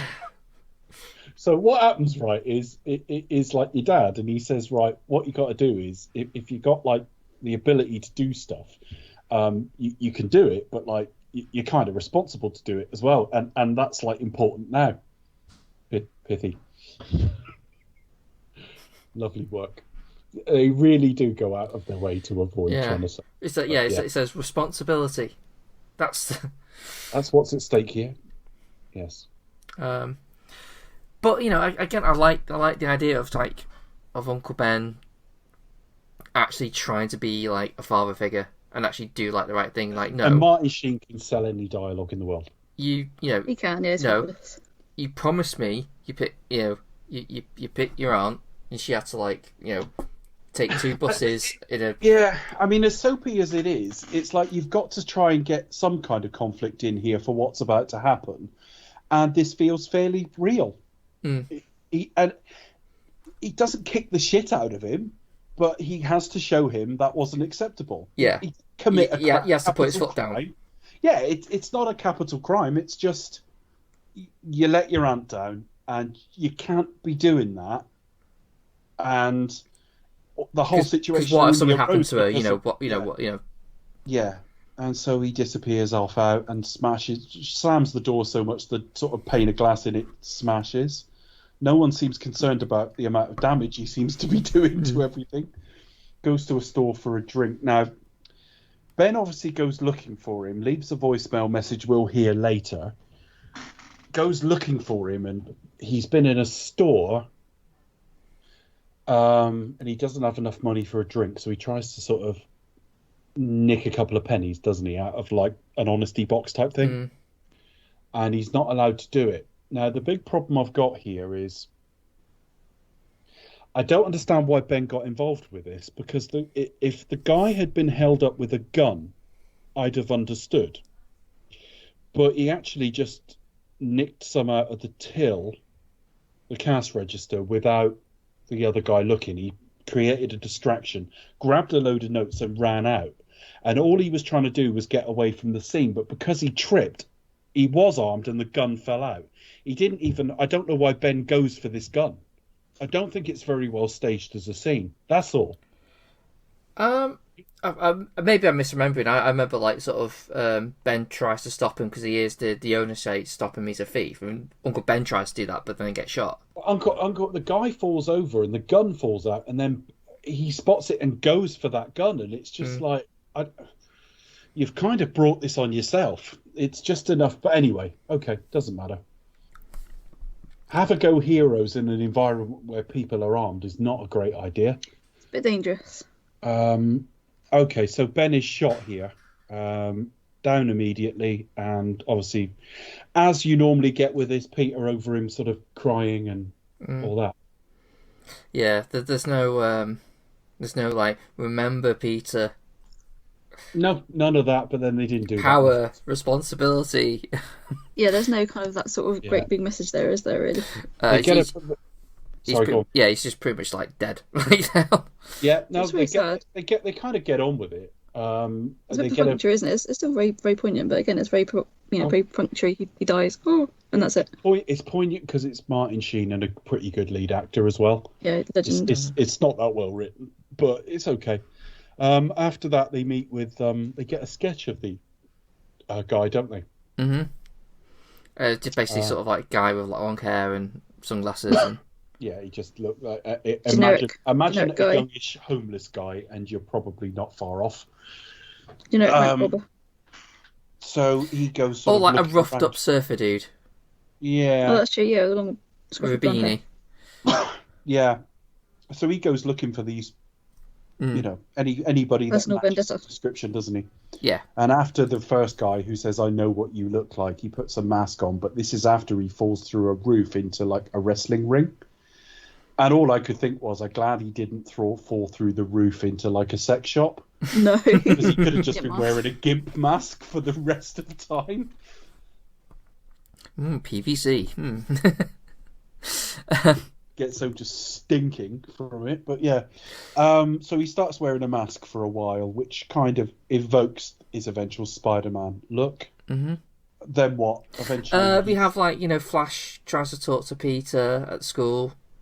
Yeah. And Peter just like slams him across the door. But I kind of like the idea of like this guy who was a absolute fucking aggressive bellend. Yeah. There's something about like him losing his uncle. So the film doesn't say it, I don't think. But I always get the feeling that something similar has happened to Flash himself. It seems that way, doesn't it? Yeah. Do you know what I mean? It's like it kind of makes you think, there's It adds to Gwen as well, because Gwen is trying to help Flash. It's not something the film flags up too high, but she saw him go to Peter. Mm-hmm. You could even infer she might have said something to him about go and say hello. Don't feel nervous or anything. So it adds to her bond with Peter. It adds to her being a good person because she's trying to help someone who we learn he is not that bad. And then the next thing, he is adding a spandex suit. Basically, you see him on the internet looking at sort of cycling outfits and that sort of thing. Yeah. Spandex. They don't focus on it too long. I mean, he doesn't become the world-class designer and comic book artist that like Toby's version becomes. You do get like a bit of a montage, and he's we see him actually design like his shooter as well. Yeah, although the webbing is not him, is it? The webbing is capsules from Oscorp, so they split the difference here. Obviously, with Toby, it's organic. Mm-hmm. With Tom, the suit is like given to him, but the webbing is something he continues to work on and iterate. Here, they've split the difference. The housing for it is him, and the webbing is Oscorp. Mm. But I really like the idea that it's that shot where he finally gets to work and he's there like it worked. Yeah, that kind of thing. Anyway, it's like when Tom Hanks' character manages to start a fire finally in Castaway. Yeah, miraculous moment. Yeah, and then we have the point of view shot, which was kind of. That was the teaser. Yeah, which kind of makes you think, I'm not going to do all the action like this, are they? Because that would be off-putting if they did. Again, I, as much as I could sit here and praise the director for trying something different, it just has that whiff of the studio going, can we just throw in a few shots that look different? And some of them work, particularly the lighting that comes up on the web shooters and stuff like that. The other shot I mentioned was first time we see him as Spider-Man, you get a very wide shot of him on a building, on a roof, and it really shows the sort of sense of scale. He's just an insignificant speck, and I liked that. I liked that was different. He's in a big frightening city. Do you know what I mean? I don't know how much of this was actually shot in New York, because it doesn't feel that New York to me. But then what? Connors isn't wanting to start human trials, and he's sort of forced to. So he takes it himself, doesn't he? Yeah. Because the guy is saying there's always veterans hospitals, and I'm thinking that's a bit on the nose as dialogue. You know, you're that easy. That's a bit mustache twirling. It is really. So he injects himself, passes out, and when he wakes up, he's got a massive. I had a weird dream where I ate a sheep and Yeah. There's a half a sheep going. Yeah, he wakes up having eaten a sheep. No, he wakes up and his arm is back. Mm. Yeah, then he starts having like pain, doesn't he? Yeah. And he rushes out into a cab and demands to sort of chase the guy he's just seen on the bridge. And he's starting to mutate. And the taxi driver's like, all right then, I think I'd have got out of that cab. Yeah, so this is happening while Gwen is having dinner with her dad. With Peter and Gwen are having dinner. You know, Peter's invited around. Yeah. And because of Spider-Man's now been doing a bit, we had the scene with the carjacker. And he's like, oh, knives. My one weakness. He's getting a bit cocky with it. Isn't the dinner scene after he meets the lizard for the first time on the bridge? No. This is what happens afterwards, because it's like when he meets the lizard. He gets a little splash of spider sense, which isn't overplayed in this series. It's what it's represented like. It's almost like an added or missing frame. It's not unlike, although it isn't visually, but in terms of its effect, it's like when you get those little frames of Benjamin in The Graduate, and you get those little frames of Mrs. Robinson like naked, and it's just for a split second. It's like that, or it's like you think you've heard or seen something, but you're not sure. And it's just enough to tell him something's going on. He's basically pissed off Captain Stacy, hasn't he, by defending Spider-Man, who Captain Stacy is now on the hunt for, understandably, because he's the law and Spider-Man is a vigilante. That's what any police force would do at this stage. Yeah. If you're not in a world where superheroes are an accepted thing. And he brings up the point that the guy who he took down, like the carjacker guy, was actually like an informant, or they were following him. He was working for us. And you've just blown a certain amount of work because you're a vigilante. You don't know what's going on. Not you, because he doesn't know Peter is Spider-Man. And then he gets very apologetic and goes out, I didn't mean to offend you, goes out for air with like Gwen. And immediately shoots a webbing at her. Yeah. Basically, he shows her he's Spider-Man. Yeah. And then they kiss. And then he says, "Oh, something's going on." Oops! That's exactly what he says. Chris he goes, "Oops!" And Lockyer got me outfit. Hang on a minute. Hold on. Yeah, he goes down to the bridge and swings straight in and sort of attacks the now completely turned Curt Connors, who's now basically the lizard. And he's going after Van Cam, basically. Yeah, but, who he's immediately forgot about after the scene. It's poor, isn't it? That is poor. You can like the film, but there is a deleted scene where he does get killed, like in the sewers, later on. Right, but if it's not in the film, it doesn't count. I know. I agree. It's irritating, and it's especially annoying because I think even next week, we see more of Oscorp. It's like, well, why isn't he involved in this then? If you didn't kill him off in the last film, why didn't you bring him back? Like he could easily have to be like the head that Harry clashes with. Do you know what I mean? It could easily be that guy, but anyway. Yeah, it just feels like. Well, next week is almost a soft reboot anyway, but you try and carry on some hanging threads for this week. I mean, his outfit's completely changed. The color palette is completely changed. The supporting cast there's changes with. The style of the film is largely different. I mean, there's a bit of quipping from Spider-Man here, but there's a lot more next week, and it's different writers with their own strengths and weaknesses. I'm not an Orsi and Kurtzman fan, but I have to say, on first viewing at least, I got a bit more entertainment out of next week, even though it's an irredeemably weaker film in a lot of ways. But we'll come to that. But the main thing is he saves a kid here, doesn't he, from a car? Yeah, he gets distracted by saving like a bunch of cars, and it's C. Thomas Howell's kid, which will come back at the end of the film. And then it's his he's being shown properly to the world now.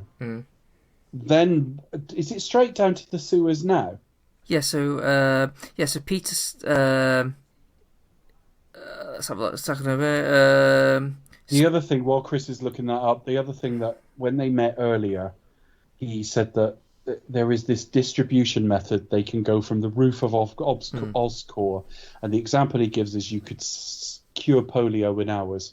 So it's a way to distribute vaccines and that sort of thing. Well, frankly, as much as I'm very pro-vaccine, I don't think the world would accept that. That we're just going to vaccinate people through distributing it into the air like that. But that's the plot point that's setting up is the thing that's making him into the lizard is something he keeps needing to experiment with because he keeps turning back to Curt Connors, which makes you wonder if what does get distributed later in the film is temporary. But it must be because eventually he always turns back to Curt Connors, even at the end of the film. So the actual risk of what the plot is doing here is completely nullified by that. But anyway, that's what this film's going to be coming about. He wants to turn everyone into lizards. Fuck knows what. Yeah, because he's gone kind of crazy, hasn't he, Kurt? Since taking the serum, he's almost like almost like drunk on it. He's not quite himself.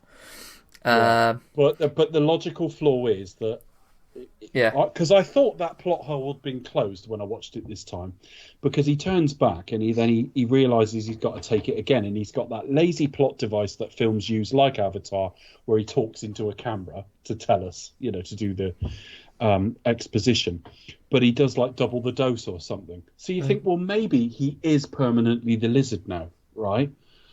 But at the end of the film, he's back in human form. So the worst that's going to happen if his plot succeeds is you're going to get a night of quite a bit of property damage. And that's about it. Which undermines the film massively. Plus, it's another sort of beam from the sky, up into the sky story. Well, yeah, kind of. It's not particularly inspired.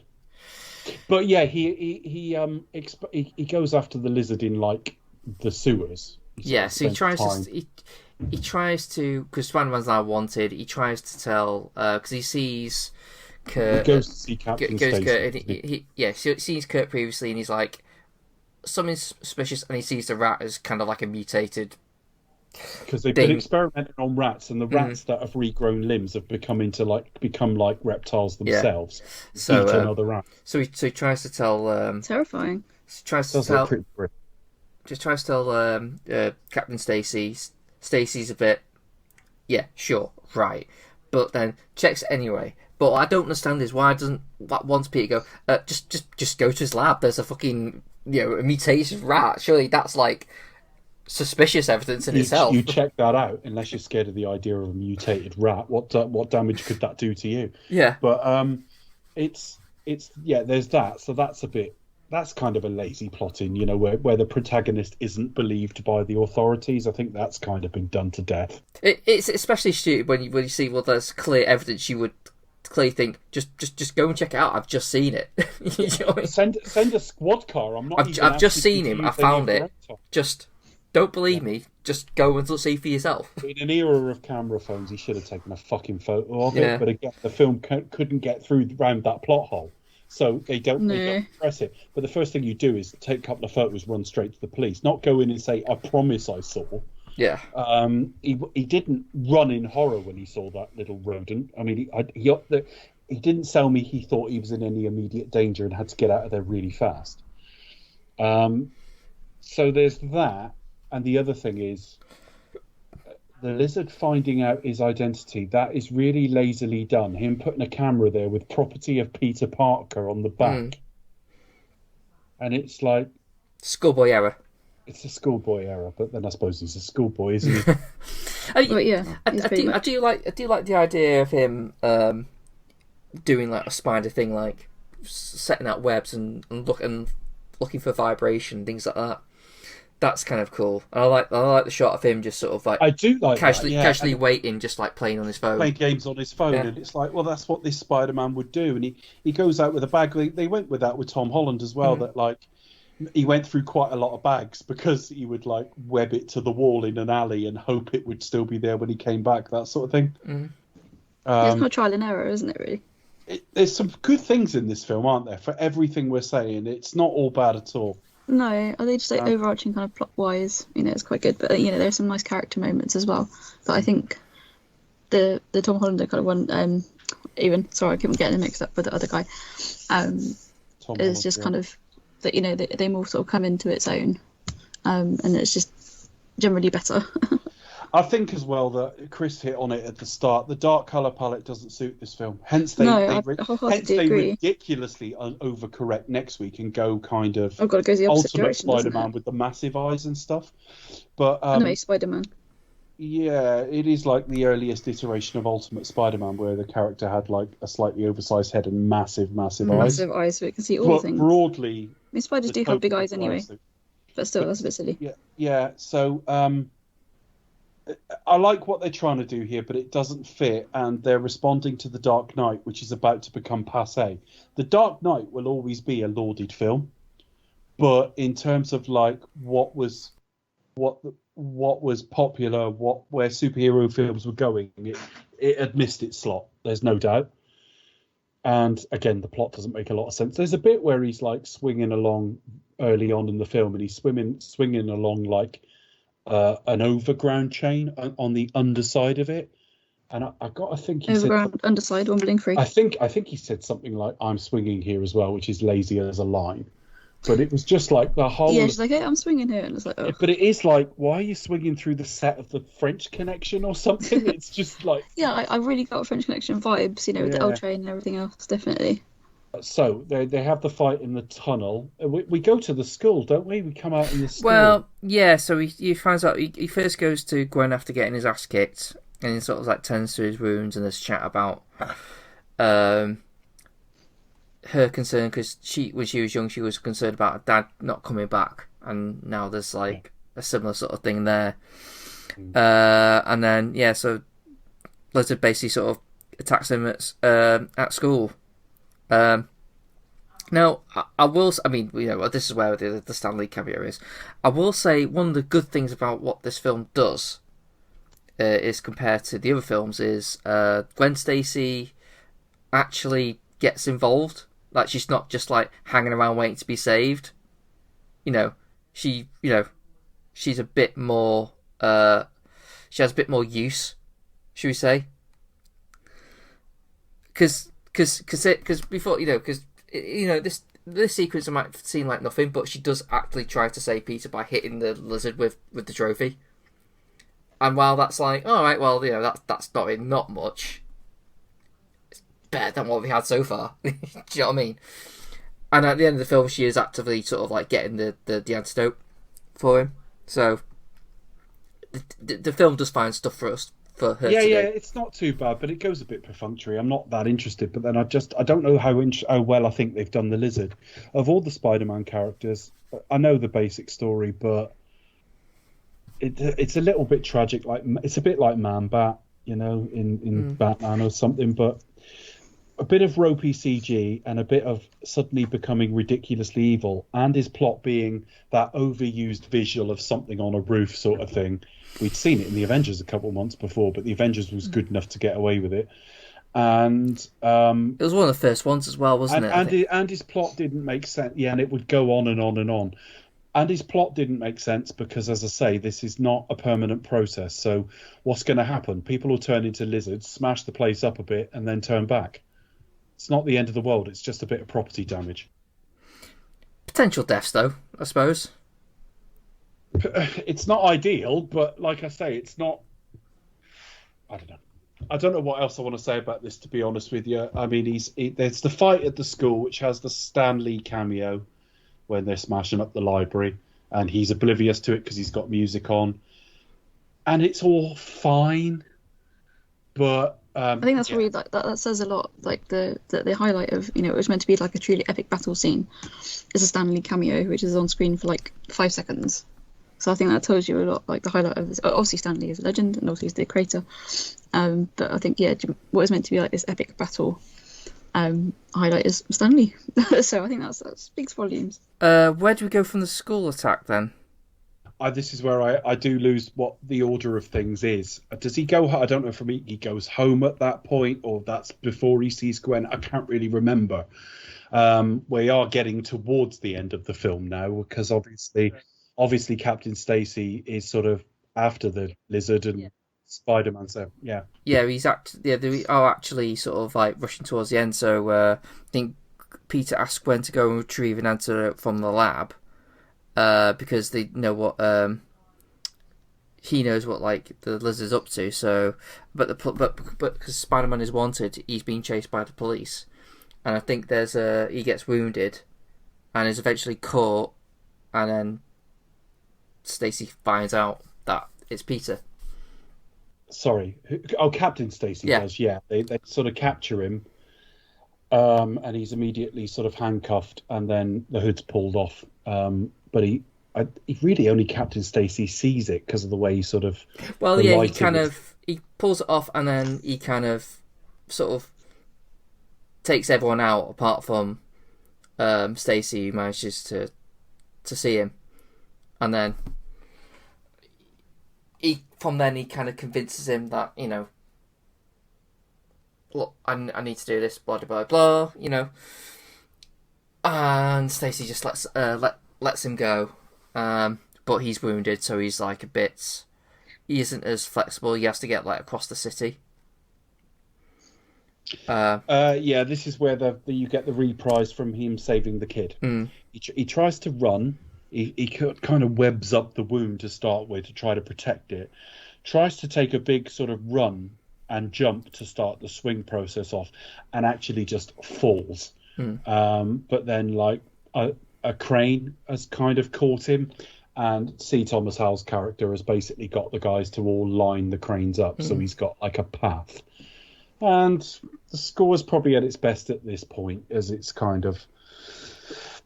There's a degree of triumphantness of, you know, and the sort of help and, you know, him doing the right thing. But again, I don't know that I've got an awful lot to say about this, because he's just trying to get to the tower to stop the lizard, and Captain Stacy's going there as well to try to stop him.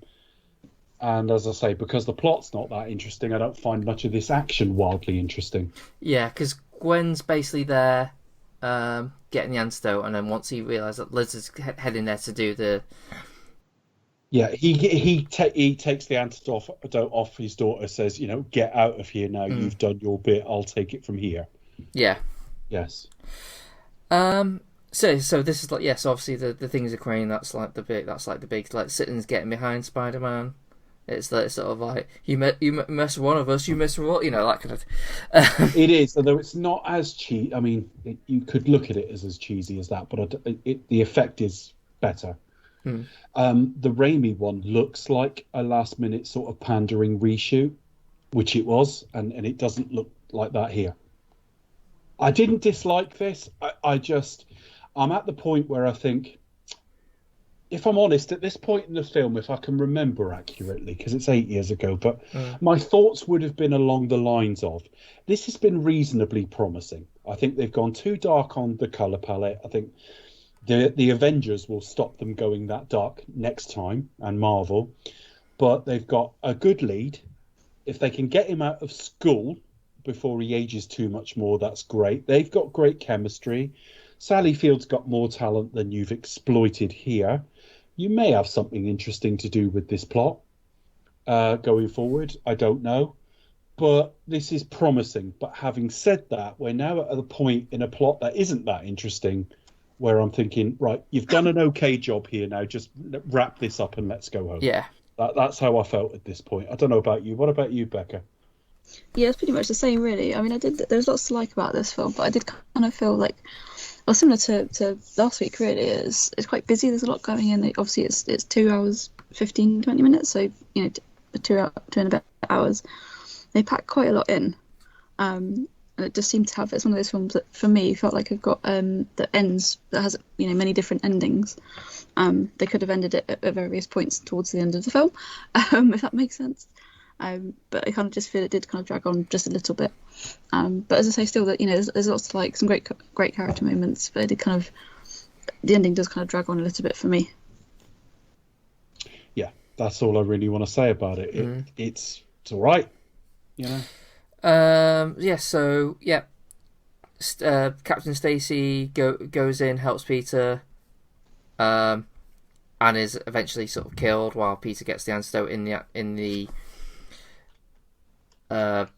container that shoots everything up. Had a brief fight with the lizard, and the antidote shoots up in the air, curing everyone, and that's it, isn't it? Captain Stacy. The lizard actually saves Peter. Yep. That's a bit of a different the one arm for that he saves the him with the is series, isn't it? disintegrating while he does it. And Captain Stacy says that the price you, as he's dying, the price you pay for this is to stay away from Gwen, basically, which he promises a dying man and sticks to for a very long time. And then we get a little bit of mopey conversation with him and May about, we see the funeral, which he's not at, I don't think. No, he deliberately stays away. Yeah, and then he stays away, and she's like, go and talk to her, go and ask her out and all that kind of stuff. And he's like, I can't. And then then she has a bit of a go at him about it. Gwen, my father had died and all that.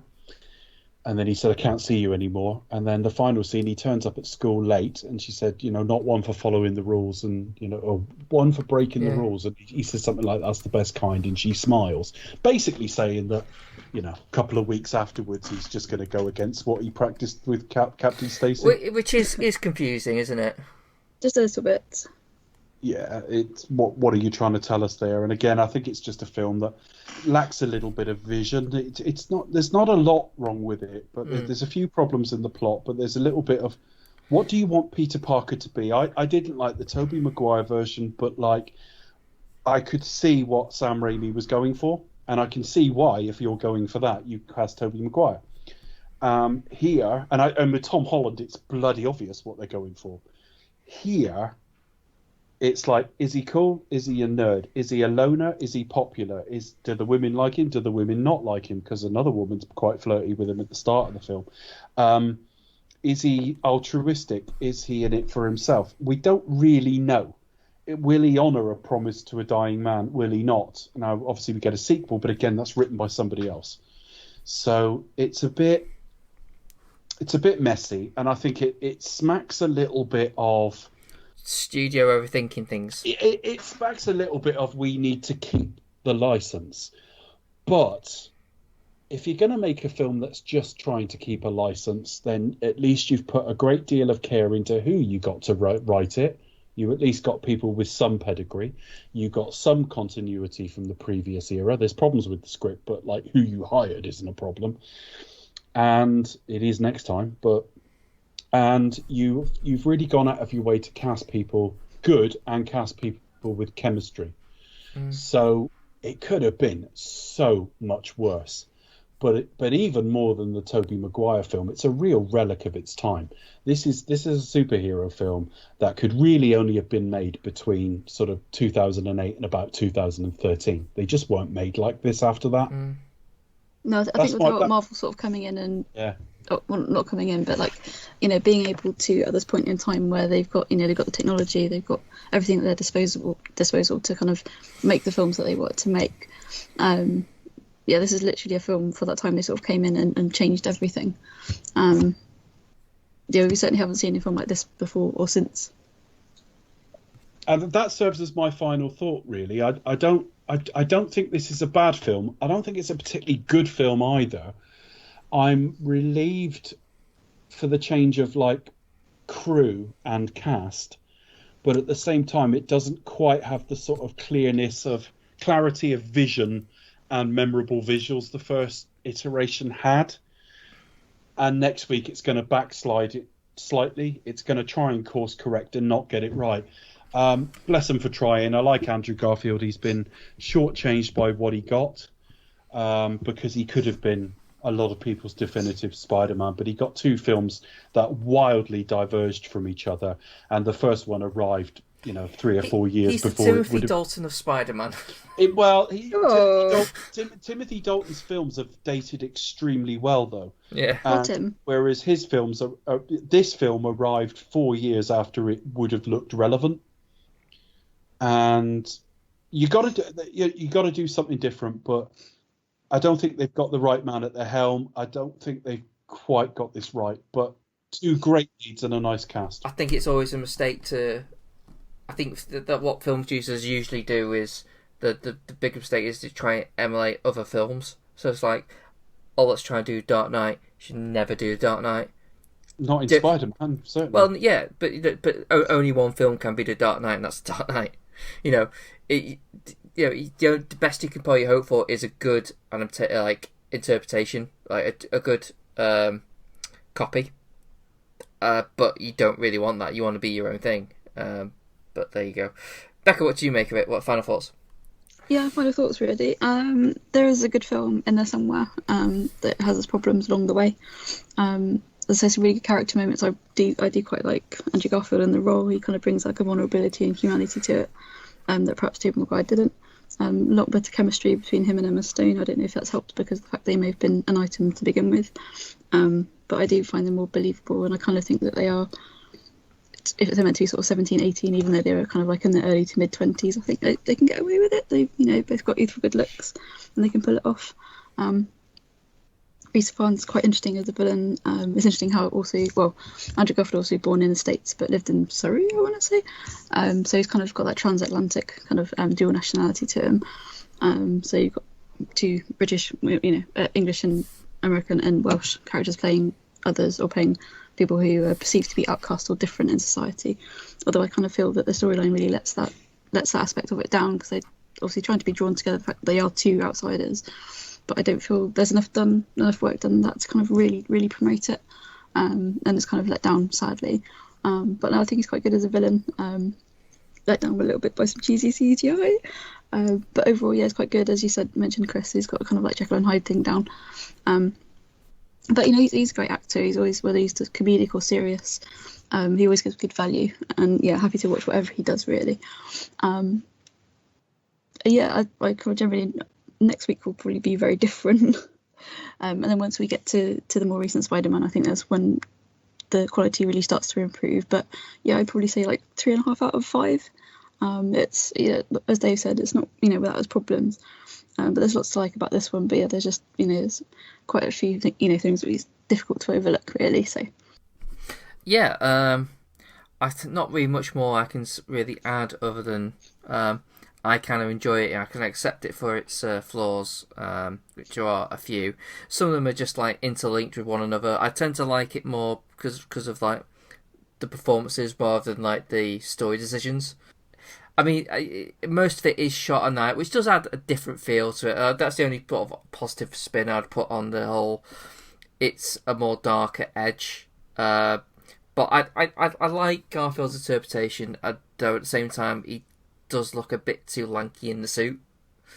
Well, he just looks a bit too lanky, period. I do wonder whether they should have maybe sort of made it more that he's at college rather than high school and thought things through a bit more, in terms of like where you're going to go from now, which obviously Sony didn't, or they just second guess themselves all the time.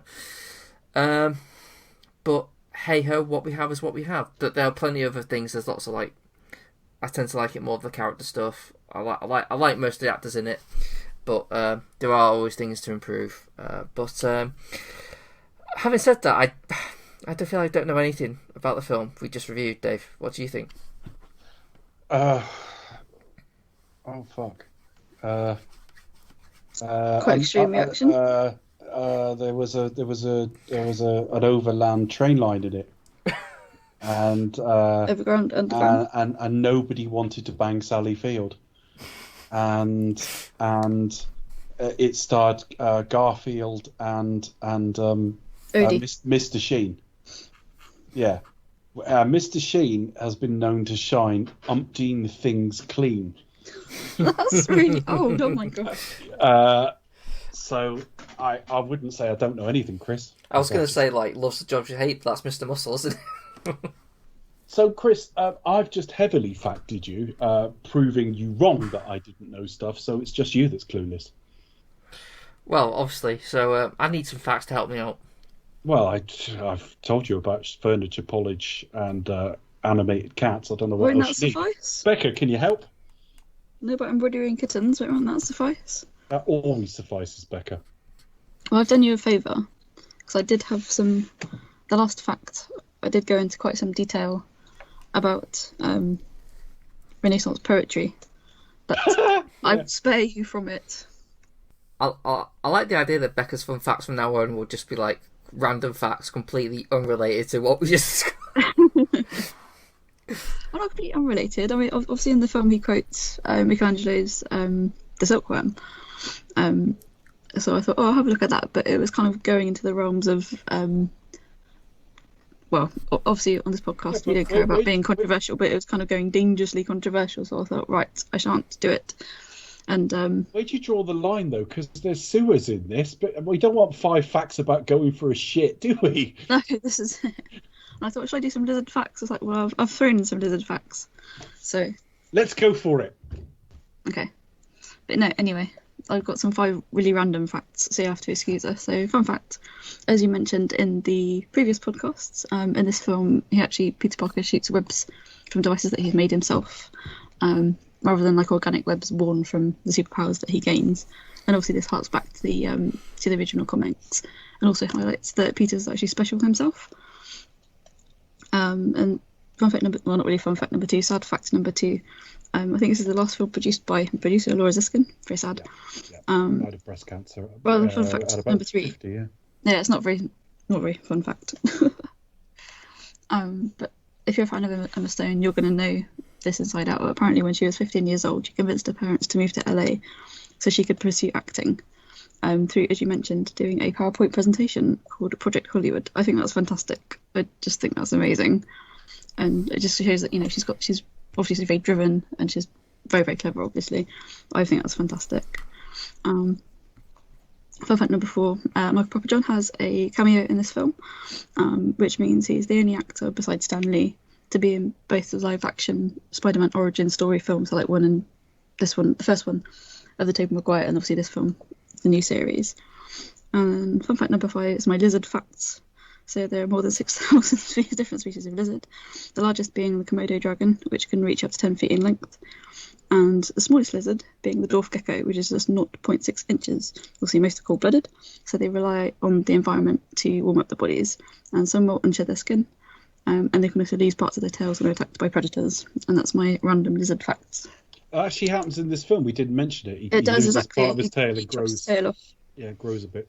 And then something, well, I think his arm, he does actually manage to regrow his arm in lizard form, but obviously not as a human form. So, Well, he starts that's off my with really a random human lizard arm, but fact. it changes. Yeah. Anyway, that was 4/5 fun, folks. Because Laura Ziskin and stuff. Well, at least I didn't go into the analysis of the silkworm, because that could get quite dodgy. So We also see another villain as well in the cutscene, which isn't revealed. He's just like a mysterious man, but it's meant to be Gustav Fiers in the comics, and he's played by Michael Massey, who was in The Crow the last time we saw him. He was Fun Boy, who's now sadly passed. But yeah, no, he's Yes, yeah, I remember that. We'll get more of those sorts of teases next week, but again, we don't really get the full story. So, well, part of that is they only did 2 films. But the problem you got the same director next week, but you've got different writers, and forget my prejudices because we know what I think of those writers. But it's just different enough from this week that I think the writers have put their stamp on it as well, and that's not going to help with some kind of uniform vision. You tease something in the first film, sort of go slightly different with it in the second film, and then it abandons because you've done 2 such disjointed films. No one's interested. But there you go. Poor Andrew Garfield. As for social media, you can find me at the Pasty Kid 1976 on Twitter. you can find me at Cinema Charts on Twitter. You can also find all the old episodes at cinemacharts.co.uk. And you can find us on Twitter at Expect Us to Talk. And you can find us across all the major platforms. Do Expect Us to Talk. You can find us on Facebook, Twitter, YouTube, Apple Podcasts, Spotify, Stitcher, Podbean, wherever you like to gather your favourite podcasts, and whatever platform you find us on. Please don't forget to rate us, review us, to like us, and share us. Thank you very much. Okay. One more to go in. Well, one more to go. We've only had one, but one more to go in duology. There's quite a few more to go, actually. There's quite a few more films to go, but sadly, we're coming towards the end of the Andrew Garfield era. Sort of the last Spider-Man film, sort of not. Anyway, which means, Becca, Do you expect to talk or return with The Amazing Spider-Man 2?